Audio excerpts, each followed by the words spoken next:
पप्पा, हा. ही भीम जयंती साजरी करणं कधीपासून सुरू झालं? अच्छा. भीम जयंती आहे ना बेटा, डॉक्टर बाबासाहेब आंबेडकरांचा जन्मदिवस म्हणून साजरा केला जातो. भारतीय संविधानाचे शिल्पकार आहेत. बाबासाहेबांचं काय मोठेपण आहे सगळ्याला माहिती आहे. जनार्दन रणपिसे नावाचे एक गृहस्थ होते पुण्यामध्ये. त्यांनी सगळ्यात पहिली जयंती 14 एप्रिल 1928 ला सुरू केली.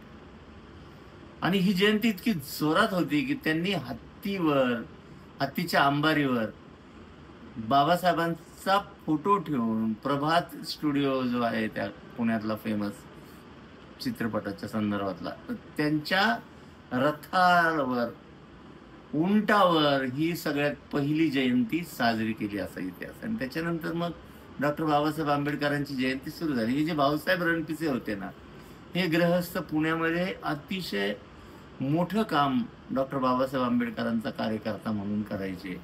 त्या काळामध्ये त्यांनी बाबासाहेबांचा मोठा सत्कार केला आणि या सत्कारामध्ये 5,000ची थैली बाबासाहेबांना अर्पण केली. इतकंच नाही, पुणे कराराच्या वेळी सुद्धा डॉक्टर बाबासाहेब आंबेडकर जेव्हा पुण्यात गेले तेव्हा एक हॉटेल होतं, नॅशनल हॉटेल, जिथं बाबासाहेब थांबले होते. तिथली सगळी सुद्धा व्यवस्था या भाऊसाहेब रणपिसेंनी केली होती.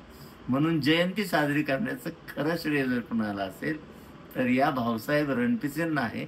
आणि 1928 ला ही जयंती सुरू झाली.